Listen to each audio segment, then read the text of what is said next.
say Baraka de Sallah to all my Muslim fans and friends. We thank God for sparing our lives till yet another. No, that's not Ilea. This is Sallah. This is Ilea now. Oh, this is Ilea. Oh, it's something. Every one of them is Sallah. I don't even know the difference. Baraka de Sallah, GKB. Thank you very much. And all my Muslim brothers and sisters out there. And when we finish, we just move to Alhaji Haruna Habib's house. From there to Alhaji Mojid Jamiu's house. Thank you for joining another edition of Journalist Hangout. I am Ayodele Ozugbakun. Today on the program, Fatai Owoseni bows out of office as Lagos Commissioner, gets a new commissioner, caught jail man for stealing Sallah ram in Osun State. And later on the program, Governor Udom Emmanuel of Akwa Ibom State promises Super Eagles $10,000 per goal against Cameroon. I'll be hanging out with Gani Kayode Balogun, Charles Ideho, and Ayo Makinde. So if you're ready, let the hangout start now.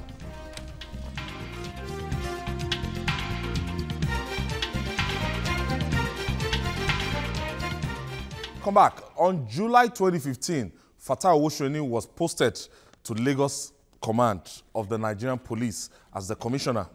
He arrived at a time when Lagos State seemed to be a fertile land for all sorts of criminality. Armed robbers and kidnappers threatened the state from its island to the mainland. It was time many had thought the state might just disappear. To stem the ugly tide, the state government donated more than 6 billion naira worth of equipment to strengthen the police. For months, its wounds were healed, and Lagosians were confident in the security apparatus of the state again. But in the past few months, the confidence has been waned.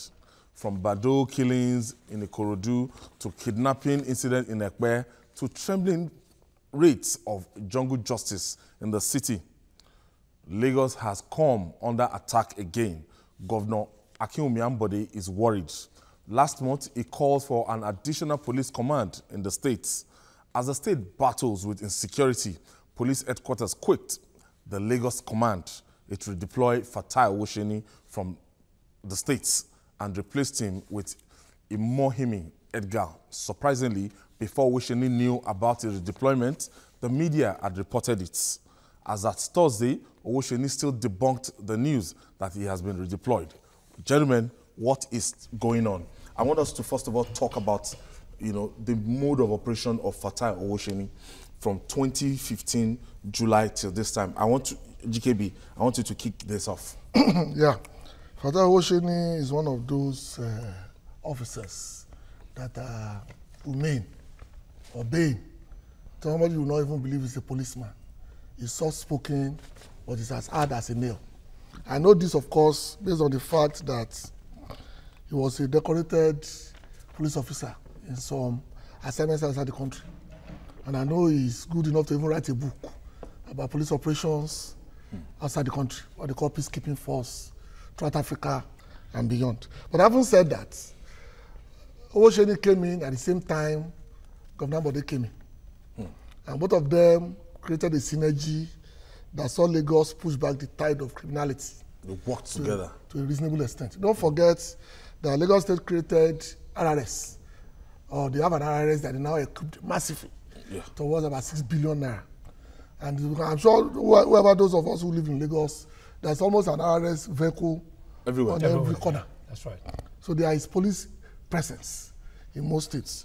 So what Mr. Owoseni has been able to achieve, mainly, is what we discussed on this program multiple times. He's the first police officer who gave his personal number to everybody. That means there is nobody between you and the chief of police in Lagos State. And a lot of people utilize that number to solve a lot of problems that we faced. And that, to me, will be his legacy. Whoever is coming in now, I know the new man fairly well. He's an operations man. And I'm sure whatever Mr. Owoseni has achieved, the new man will continue. Because it's part and parcel of the police structure that ran Lagos State Command in the last 2 years. Charles, Because this man came with, there was a quote I read about Fatai Owoseni on the social media, you know, 3-4 months ago, when he was addressing DPOs, area commanders, and he was talking about DPOs that collect money for bail, was talking about police officers that run after, you know, Yahoo boys to extort money from them. He wasn't talking like a conventional police. It was as if he was exposing all, you know, the negative. It's been all over the world. So, do you understand? Yeah. So the way he was talking about it and say, if I dare catch you, and I said, wow. I got the comments, a lot of comments about this particular I think social media. For me, what really endeared me to him, still does, is the administer of professionalism and humility. Those two things, he had them going in surplus. Because as GKB has said, the man made his number very free. It was easily accessible. He demystified that Oga at the top, that we always know that once somebody is occupying a particular position, it becomes inaccessible. But I remember when he was on a radio program, our sister station, he was there. I reported a case to him on air that day, around Fagba area. I'm sure people were watching now. And the man swiftly, he said it was good. And the following day, immediately, swiftly, the issue was resolved. And that's how that's the kind of police chief that Lagos, if I'm not even Lagos, Nigeria was supposed to have it. Not somebody who is very close to the people, somebody who has this rapport, this very juicy, in quote, rapport with the people, that it's not about guy so far away from you. So you don't need to be somebody to assess him. Once you have any challenge, call him. Immediately they come to your rescue. So that's exactly how policing should be done. That, and I'm sure he's he's very grounded in the community policing. Yeah. Even the structure has put in place. I mean, now they have a partnership with OPC and also such other people around there. So, and these are the people who are now giving them information. What was happening in Ikorodu, the Ishago and Arekpo. So, and he's befriending them. These are the kind of people that are now giving him information that has made him to become a man that we're celebrating today. So, I think the man who is coming in there should just say, the baton has been handed over to him. He already has a template. Let me liken it to the David of the Bible. David fought all the wars, and then when Solomon came in, what he did was just to continue from where David stopped, and that's why Solomon made a lot of gains. So Edgar Mohimi already has a template working. All he needed to do is just to fit in, and then Lagos will be better for it. Ayo Makinde, it's not always in our character to go all out and praise the police in this on this program, but you know the Bible says, "Seest thou a diligent man in his business, he shall stand before kings and not just ordinary men." And Owoseni stands out among the people we can just single out from that force, and we say he has done well. Usually, when we have exceptions, we celebrate, and really, the exception ought to be the norm. Let me say that again. The exception called Fatai Owoseni ought to be the norm. And that's one thing that I think I can give to the media.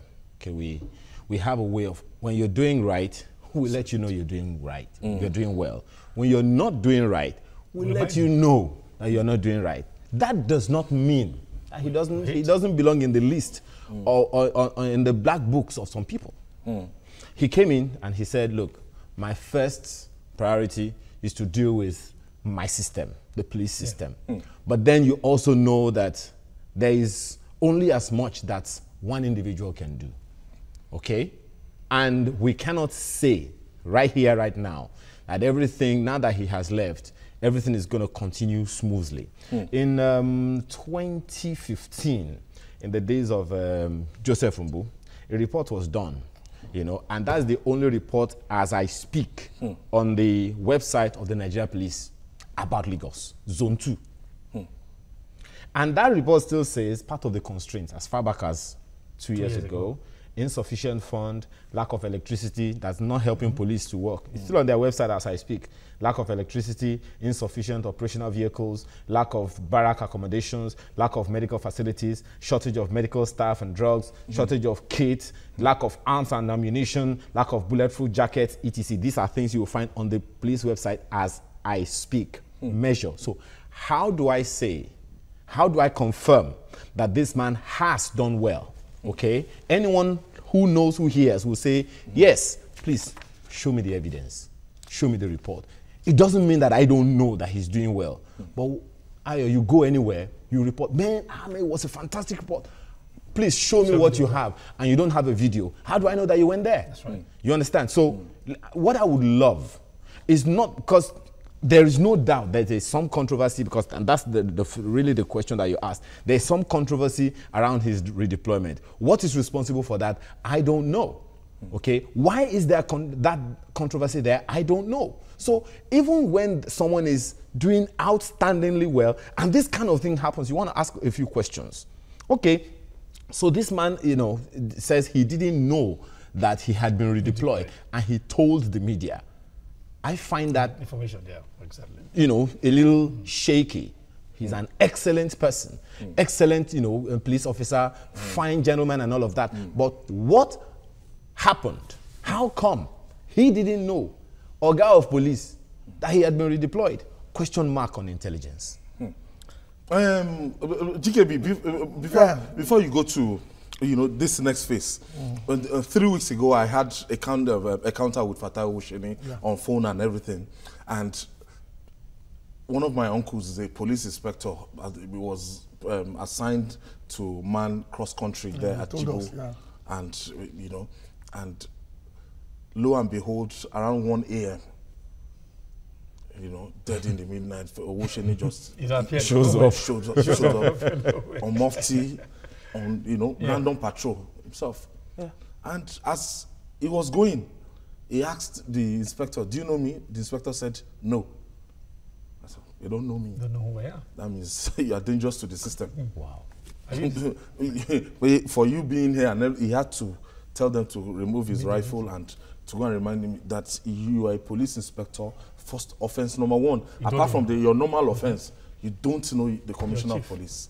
So immediately, somebody reached out to me. I just had to call the commissioner. I said, "Well, Ayo, we are not going to adopt sentiment in this, and it's a police case. Yes, we are going to look at the merits. Number one, is he meant to be in that position? At that time, we are going to check it. There's nothing sentimental about this. Number two, if he doesn't know his commissioner, and at the end of the day, lo and behold, by next Monday, the guy was freed. He called me that he was freed. I had to say, because he was telling him that it's not subject of my own, intervention. Simply because you don't know me. No, that I want to see. Are you legitimately posted? Who authorized you being here and everything? He actually cross-checked. Really, that does happen. There was a time in the days of Frank Mba's PRO in Lagos. I went to Okwebi Link Road, and then I observed something. His men stopped me. I stopped, and then the guy, frisked me, asked me questions, show your ID card. Then they let me go. I said I can go. The guy said I can go. Right there and then I called Frank. I said, "Guy, I told you that when I find any one of your guys doing the right thing, I will let you know." And I called him right there in front of the guy. The policeman just opened his mouth. Was just looking. So at him. our guy. See, whenever anyone is doing the right thing, come on. It ought to be celebrated. But what I want to ask, let Jacobi intervene. It's natural for him. Correct. It's not the first time that the news that Owoseni has been moved has been leaked to the media. In fact, it's about the fourth time in the period of the last 2 years. In fact, there was a time the man who was replacing him, and his name was Garba Umar. Yeah. The man who was promoted on Friday, and then posted to Lagos on Monday, and that one died. And there are some that didn't get to the media at that level that we know. They're always testing the waters to see what. That means some people somewhere. That's to be expected. Lagos are not too Lagos comfortable is the with his job. posting. Yeah, and exactly. That's the prime posting. If you have been CP Lagos, in fact, most likely to become IG. Most likely, if the age or the retirement age is on your side. So this is the plum of the tree, as it were. So it's not the first time that it's been done. But I've answered this question. Police is a regimented force. You are under orders. It doesn't matter how well you've done. It's those at the top that will determine the strategic importance of your posting. If at that point in time you are no longer doing what they posted there, I'm not saying something bad. I'm just saying that in the scheme of things, other variables may come in that is beyond competence. And then they have to do their. I don't really question that. No organization politics. Definitely. Because Definitely. you and I know that, like in the military, merit ends at CP. And that thing is politics. In politics, yes, absolutely. The best you can get on merit, not knowing any godfather, is to become CP. Just like in the military. CP, it will be difficult to a colonel. CP on merit. No, you can be a CP on merit and they can give you a desk in one obscure corner. And then you are buried. You are still a CP. But that's where merits can get. Just like the military, where you get to maybe colonel. That's where merit will get. Redneck officer. From that point in time, so whoever has moved beyond that point, or if you have a post, with the grace of God, juicy, let me use that word, as being Lagos CP, then we have no right to query what is 2015 July. But what I'm even saying is that the only place I want to blame himself, as I was talking about communication. I mean, if he had something like that, rather than go to the media, I expect him to put a call through to the Police Service Commission, whoever is there, for him to clear. I would rather have even kept quiet. Rather than go, because going to the media was as if it was trying to challenge the authority, because I mean, somebody who is that highly placed, you ought to know exactly the workings of the police. Okay. So if you had anything like that, you ought to have put a call through to the like I said, there are things we say, there are things we don't say. Yeah, exactly. Yes. Okay. I have Uche. Uche is calling us from the United States. I think it's calling us from New York City. So right now, they should be around midday in New York City. 11. Thank you for joining us, Uche. Thank you, Ayo. Good evening. Good evening, Uche. Yeah, good evening to everybody. Where are you calling us from? Good evening. I'm calling from New York City. Where in New York? Queens? Manhattan? From Queens, New York. All right. Go ahead. Yeah, I understand you guys were talking about the removal of the Commissioner of Police of Lagos State. Yes. He was redeployed. Yes, I am really disappointed with that decision because I'm a first-time caller, by the way. Oh, I have been following this show for a while now. I always look forward to Journalist Hangout. And from what I've heard from you guys, I believe the Commissioner of Police is doing a good job in Lagos State. Yes. I follow Journalist Hangout, and I trust what you guys are doing. So I woke up this morning, I read it on Sahara Reporters. I thought it was a joke.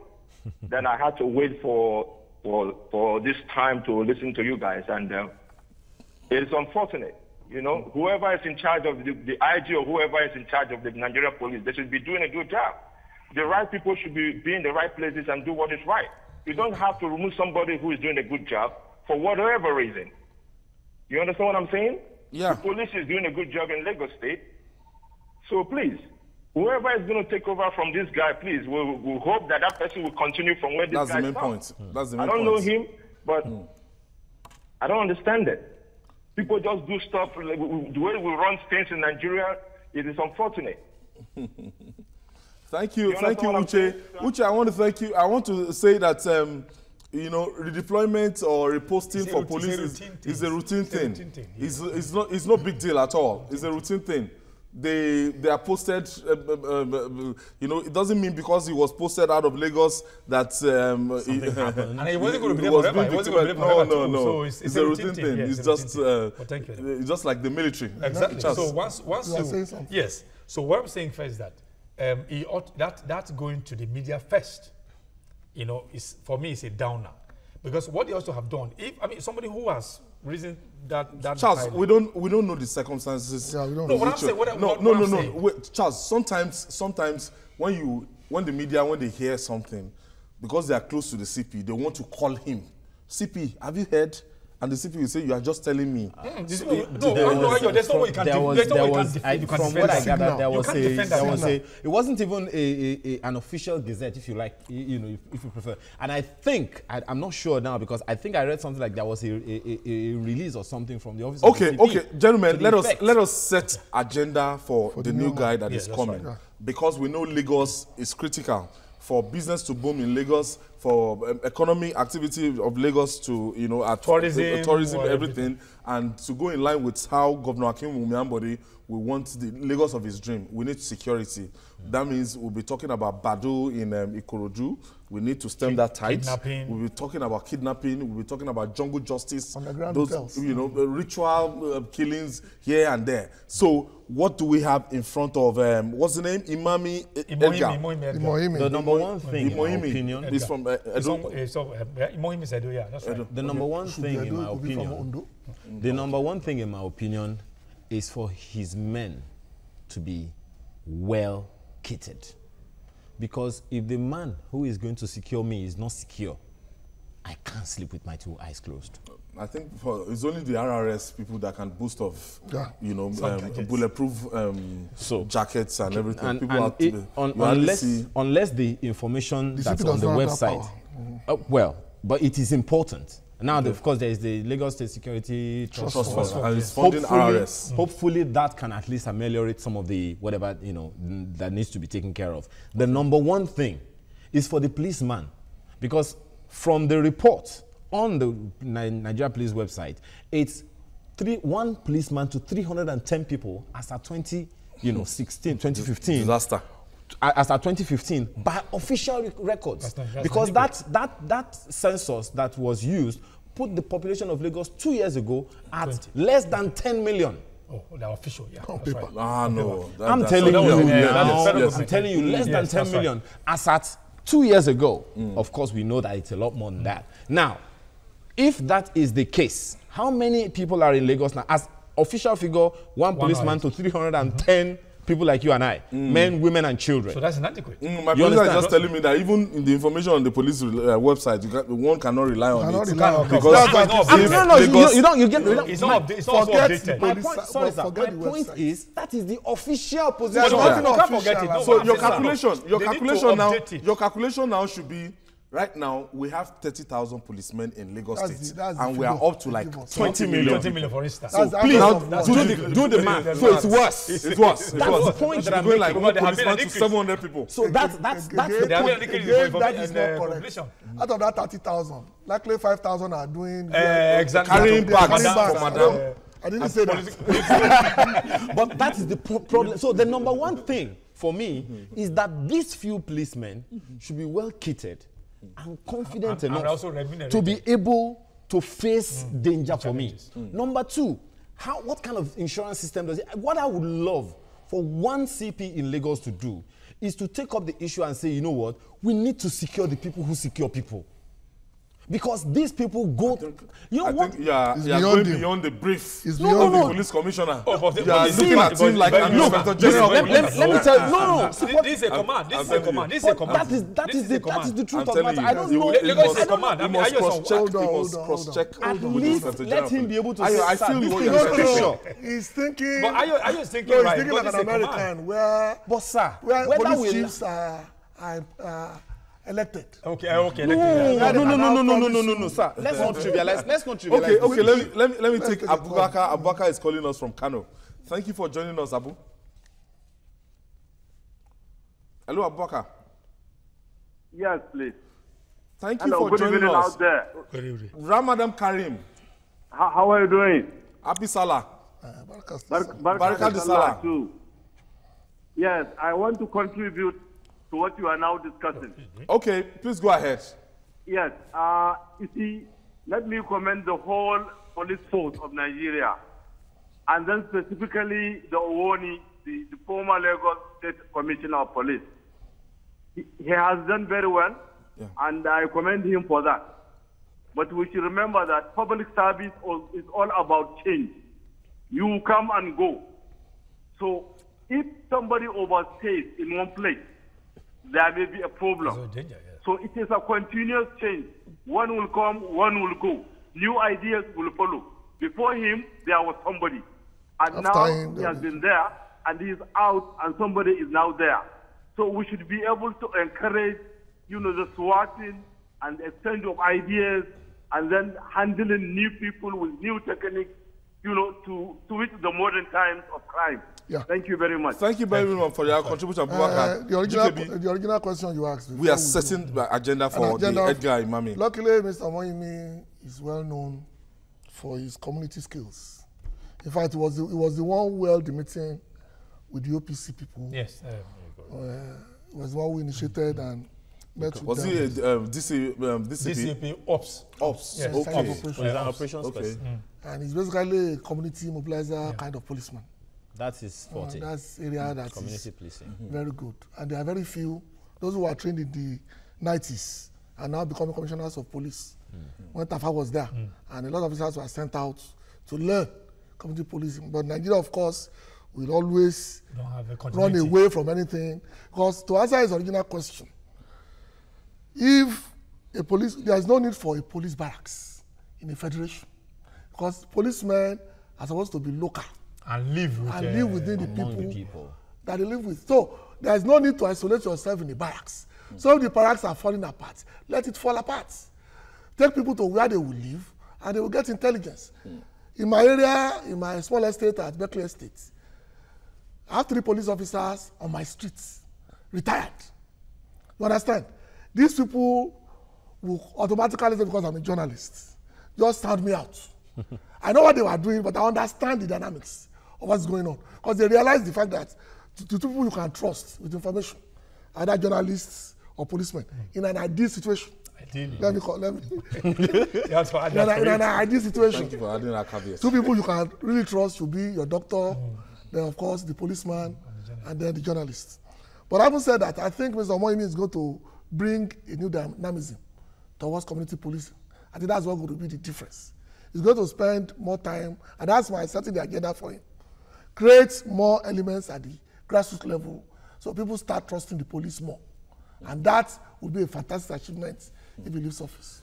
But let me add, while doing that, somebody who's grounded, he's been to Israel to get trained along that line. But what he must look at is, he must divest the police, as we have them now, of this toga, of this issue of when you join the boys, rather than get information, you become sucked in. I give an example. There's a place called around that Shinopita area. You have this like a church of boys who smoke Igbo every day. You expect when the police come there, I expect them, even when they infiltrate, they should be able to get information and use. You find them also. I'm saying this on national television.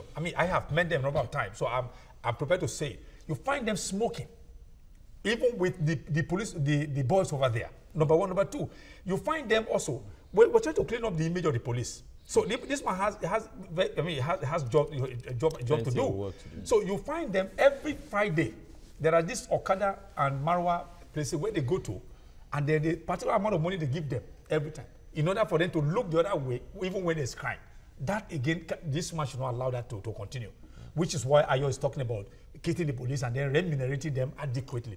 The police is, if their welfare is taken care of, they won't have any cost to start going from one park or gather park to that to be asking for money. Because if you do that, what you are doing is that you are compromising your integrity. Because somebody you are taking money from, you won't have the confidence to now, even when somebody goes wrong, there's no way you can even arrest the person because you know what you are compromised. You are compromising. So these are the things he's going to. So as a community police himself, police chief, he needs to up his game, especially to divest them of that toga of compromising them. Okay, let me quickly take George. George is calling us from Lagos. Hello? Thank you for joining us, George. Yeah, good evening, sir. Good evening. Go ahead with your contribution. Yeah, for the talk concerning the CP, the man have tried very well. Each of policing is about information. So without information, you cannot police. It's just like our own area.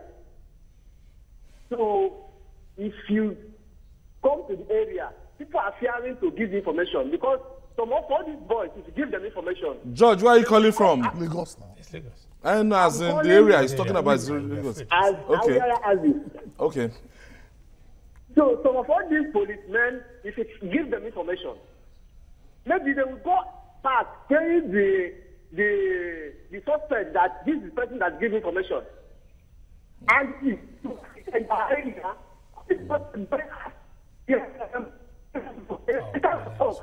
all right. Thank you, Judge. As we move on now, how critical is leadership to the success of anybody that mans the commissioner seats in Lagos State and even the Nigerian police? There's a general need to understand what leadership is. Leadership is not about you being able to do it. Leadership is about you using those who have capacity to be able to do what you need them to do. That's pretty much what it is. So unless he is, and I'm sure he is able to, because you can't be in operations and not be able to use human resources that are actually. All right, still to come. Sallah Ram lands man in jail. Stay with us.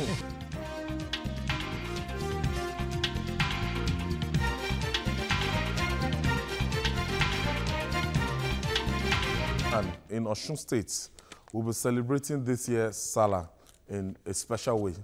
He might be celebrating with a crop of new friends and family that he will be making in prison. At the other side. Yes, in the prison. Last Tuesday, the young man started the journey that landed him in jail in Ire, one of the most popular cities in Osun State, when he stole a Sallah Ram. He was arrested and arraigned in a magistrate court where he was, sentenced to 6 months in prison or pay 4,000 naira fine. Why would anyone steal Sallah Ram? Is this about, the poverty in the level in our land, or the level of sheer criminality? It's criminality or under social pressure.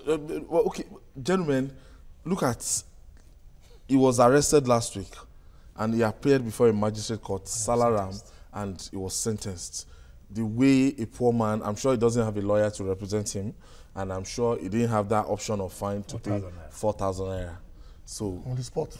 I'm not in any way justifying stealing, but the way his road was so clear, his path to prison is so clear and quick.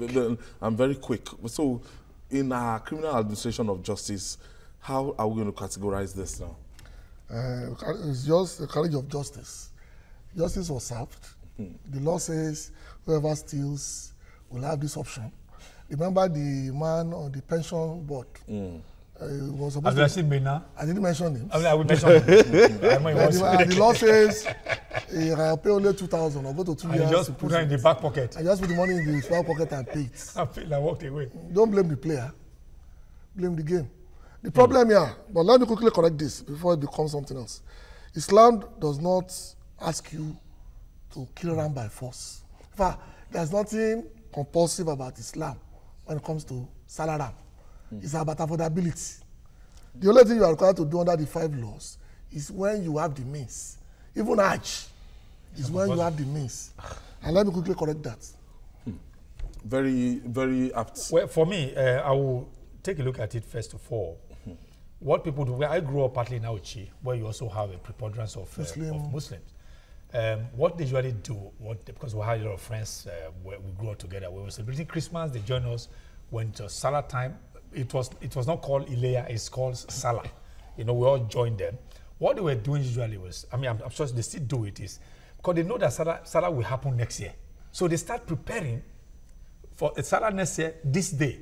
So they put a portion of money, somewhere, so that when it comes to that, no matter how hard the economy will be, somebody will be able to afford because they have already planned for it. For this young man to now, I don't know who he wanted to impress. As JKB has said, it's not compulsory. If you can't do that, even in Christianity, in those days, Jesus Christ, when he was born, if he had come from a very, very wealthy home, they would have, sacrificed the ram. But because he came from a very lowly home, it's turtle doves and God did not reject it. Yeah. So for you to have gone that way to go steal, he was also stealing. He wanted to please God with a stolen animal, which already blemished. Double jeopardy. Which already blemished. So I think what he has done is you going for it. It will serve as a deterrent to others that look, you don't need to steal to serve God. But on the flip side is that have they been able to properly ask what happened? So that if people like that, if we talk about the difficulty of the economy, how can the system it was probably an illiterate. How can the system help them, for instance, to empower them so that okay, he can he wanted to sell to make money. I was told that most likely, yes. That's what, so if for instance, he has any vocation, if he doesn't have the system can pick him, teach him something, and then give him some little facility, exactly, so that it will also help to Makinde, my own perspective from this is that I steal 6 billion naira from the nation's cookie jar, and I would dedicate 500 million naira to hire one senior advocate of Nigeria. That's a crook. Remember you on national television? Yes. Yes, and I can stall that prosecution. EFCC, I can stall it till, you know, at the end of the day, the judge will get tired and will say, look, when EFCC they weren't able to come out with prove their case beyond reasonable doubt. The flip side, I'm sure this young man does not have a lawyer to defend him. Okay, I'm sure. He probably is an illiterate. You doesn't understand what he was saying. So there is something very, very interesting that we do as media practitioners. Okay, we facilitate and then we facipulate. To facipulate means to facilitate manipulatively. In other words, we can get people to think what we want them to think. That's what we call agenda setting. That is facipulation. Now, we were coming from a discussion on police, okay, and we enter into this criminality issue, which is, of course, a product of police arresting the situation. Because you can just imagine if it had happened at Saleko, what would have happened? He will have become Sallah himself. Exactly. Salah himself. Okay, so that didn't happen. People called the police on him, arrested him and put him through the system. So again, I go straight to the police system. Will we say that the police was effective in that circumstance? Very, very effective. Taking your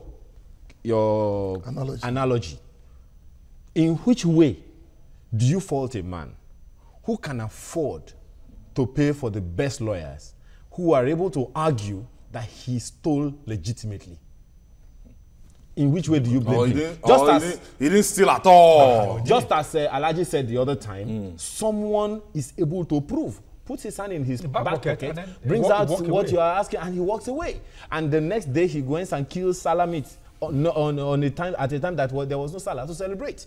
So it goes back to, one of us here mentioned, the system. It goes back to the system. We cannot say there is one law for the rich and then another law for the poor. It is the same law. It is now up to how you are able to manipulate that law or manipulate the system or manipulate whatever to your advantage. So this is where this whole thing comes back. But my question is that how come the expedited action on this is not a matter of expedited action now. See, how many days? Okay, what's this? Our jurisdiction, this man. Sorry, sir. Yes.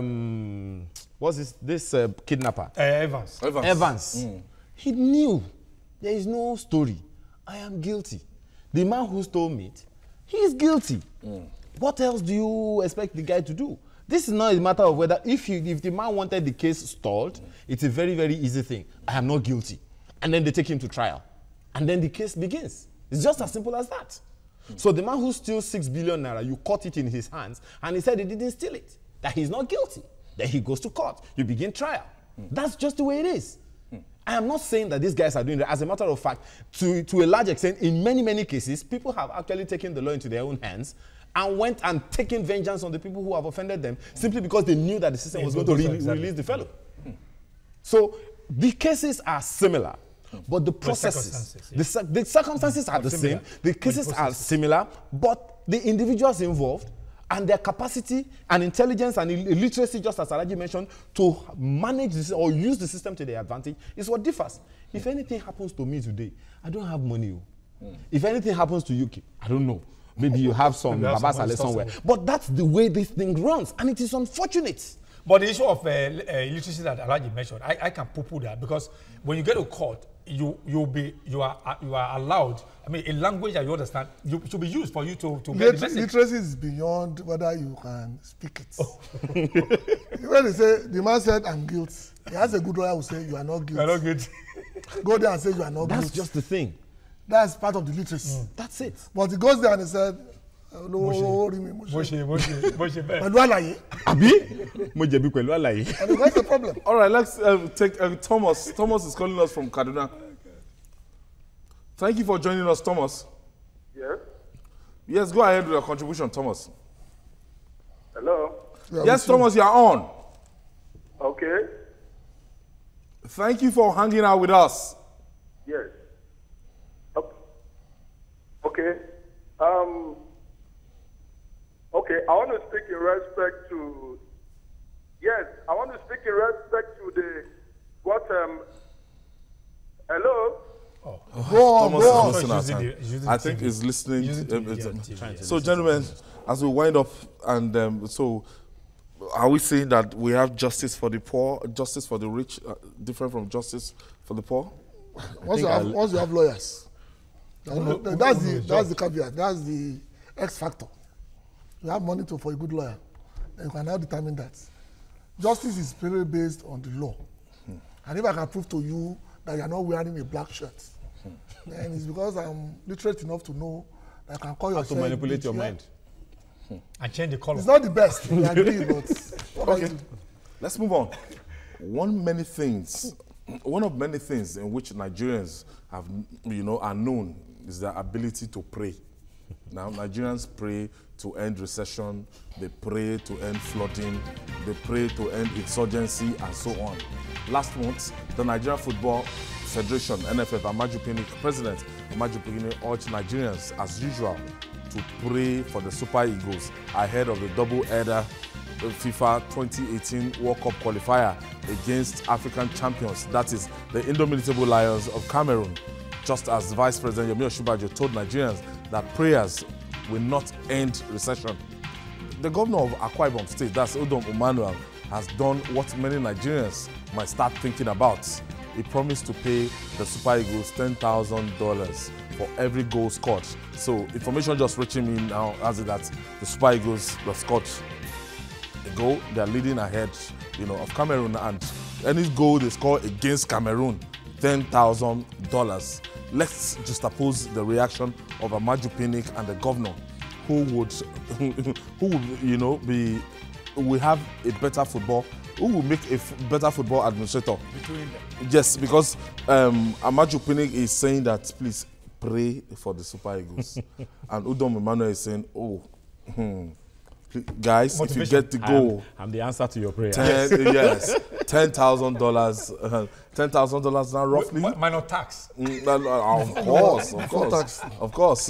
For me, Emmanuel Udom is a better manager, because what you need to do is motivation. We just talked about motivating the police right now for them to be upbeat. Look, I mean, some of us play football to a certain level. When you are motivated, sometimes you can even go beyond even the capacity you never knew that you had. But when you say, let's pray, I mean, are you saying that the Cameroonians, they don't have God to pray to?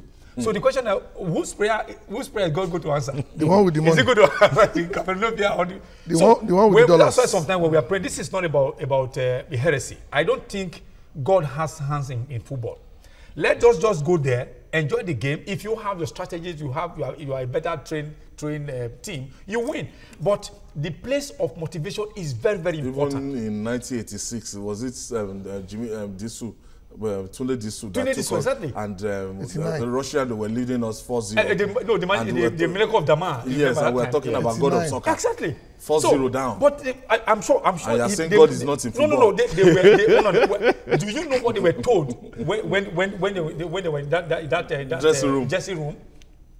The country was upon their shoulder. The image, the pride, everything was. I mean, they were psyched up. That's what, you also have a place for psychologists. They were psyched up. Man, you can't lose this, and that's part of motivation. And you know what they were promised. If you did this, you would be paid this. You know what it means to say for every goal scored, $10,000, tax free. The amount you pay is the same pay. You don't pray to win football. You have your own taxes, tax free. The amount you pay is the same pay. You don't pray to win football. You have your own taxes. Just to announce to our audience that it's not 2-0. So that's $20,000. That's $20,000. Tax So free. that is buttressing what Charles there has just said. That's look. It's motivation. It's motivation. It's not about prayer. $20,000. Please, I defer to I have you. a different opinion. Okay, please go ahead. And I'm not a very happy man. Both of them are two sides of a very bad coin. And what they are doing is to relegate that work and experience to the background and now rely on magic or bribery. It's actually what those two of them are doing. One of them is asking for intervention. Divine. Another one is bribing them to do what they are employed to do. Was it bribing or motivating them? Bribing. Because he has not done the same thing for people in the school, for petroleum, whatever, to do something about oil spillage. He has not promised anybody in Akwa Ibom that if you can find solution to oil spillage in our rivers, I'll give you $10,000. He has not done the same thing for students who came first anywhere. I said, if you have done this based on elements, I'll give you $10,000. This selective bribery is one of the reasons why Nigeria or the black man will never progress. Because we always assume that something will come from somewhere and make a difference. Look at what is happening in Texas. They have one of the biggest churches in the world, but they were prepared for the storm. They didn't blame God. They just prepared to face the fire. Nobody said, let us pray. Nobody said, I'll give you $10,000 if you relocate. They just said, please, in your own safety, move away from XYZ area. The black man's problem, even calling God is sort of blackmail. Because if they didn't win today, then they said they are not blackmailing God. But I said we should pray. So we prayed and God, why did you we didn't win.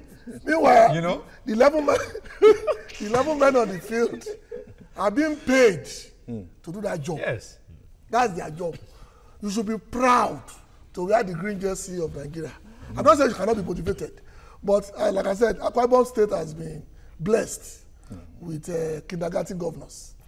In the last 3 of them, they have more money than what their brain can truly use the money for. GKB, that's expensive. Because they are giving a child a lot of money. Seriously, there are things you could do with this money in that state. All right, but this is not politics. Sorry. I think I will toe Alaji's path on this issue. We may not agree on methodology, that's right, but to a large extent, guys, we are in the media, okay? We report these stories. We see all kinds of things. If we are going to develop, I think I have a major... Okay, Ayomakide, let me just pause you. I will come back to you. Let me take Emmanuel from Plateau State. Thank you for joining us, Emmanuel. Okay, thank you very much, sir. All right. Go ahead with your contribution, Emmanuel. Hello? Thank you very much, sir. Okay. Yes, go ahead. Go ahead.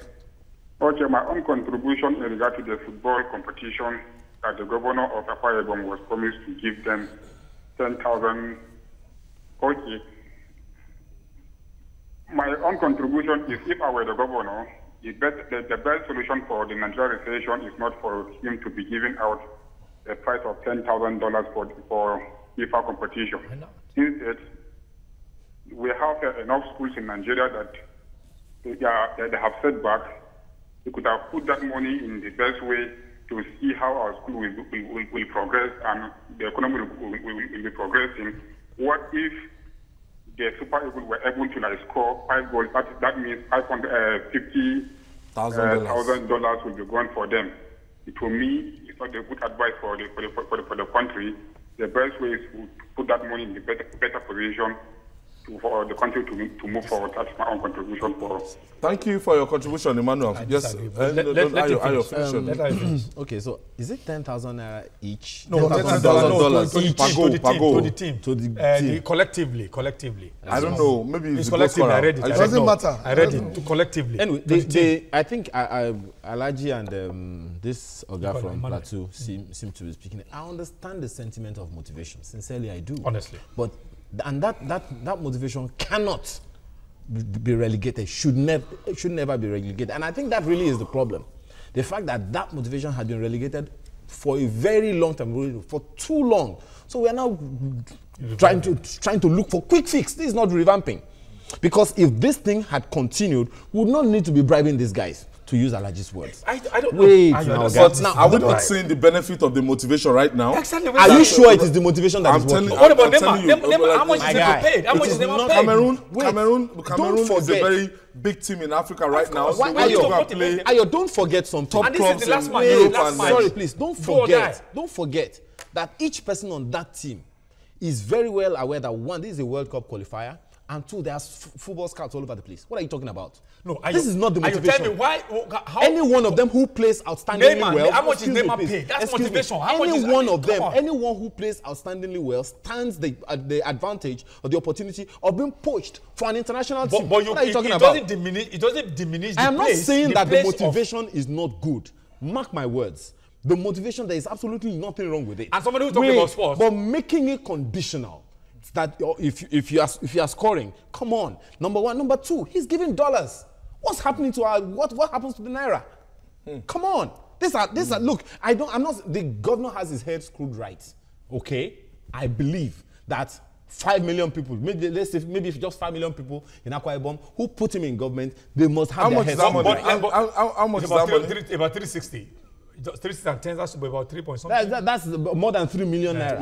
But let me also push on. Do you know that even this Super Eagles, when for every match they win, they are paid in dollars. Even the NFA pays them in dollars. So how can you be blaming? And they also get match bonus. They also get match bonus in dollars. Why is it incentive? No, I'm answering the issue of being paid in dollars. It is wrong. There's an antecedent set. It is wrong. There's an antecedent set. The fact that there is an antecedent does not make it right. The other thing, the other Emmanuel talked about education. There's a place for education, there's a place for football. So we should not mix them up. I think part of the point that Ayo is making out from this is that why dollar?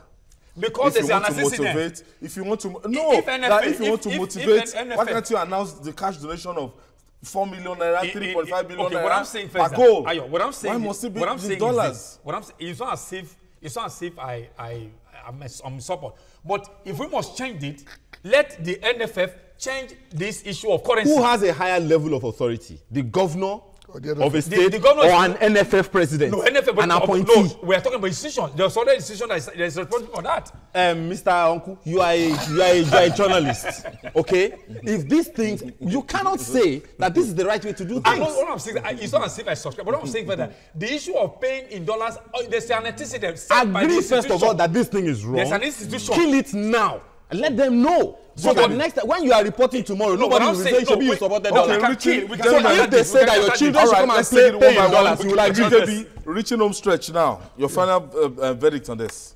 My opinion is clear-cut and it's unambiguous. If you want to improve or develop as a nation, you must set rules. Because this $10,000 or $10,000, under which subject is it going to be removed from? Thank you. Well, who's going to pay for it? Is it going to be removed from Ministry of Education's budgets or Ministry of Sports budgets? Sometimes we do the wrong things for the right reasons, and both of them are wrong. We complain that journalists are not being motivated. We complain that police are now. We have found an issue that is motivating their players through somebody's motivate me to $10,000 today. You will report what? Bring it first now. So for me, I don't see anything wrong with it. For you to motivate players to win laurels, to bring glory to us. It's better than telling us to go and pray. To go and pray, exactly. Okay. So that's how I market. Whether telling anybody to go and pray or giving people money, we need to work the structures. Period. I want to thank you, Ayo Makinde, for being my guest on the program. GKB, it was a short notice. Yeah. Thank you. In spite of Sallah, you still made it down. Thank you so much. And Charles, thank you. Ideal. Thank you. Yeah. And that's where we call it a wrap on Journalist Hangout this week. Next week, we're going to have a bumper editions of this program. Babajide Kolade Otitoju will be back next week so that we'll do our thing. You can watch the repeat broadcast tonight at 11. That's on DSTV 418, GoTV 45, and Journalist Hangout on YouTube. That's youtube.com/TVC News Nigeria. Our feedback channel is Journalist Hangout at tvcnews.tv. I'm Ayodele Ozubakun. Barika di Sallah. Same to you. I wish you the same. All right, and enjoy the rest of your weekend.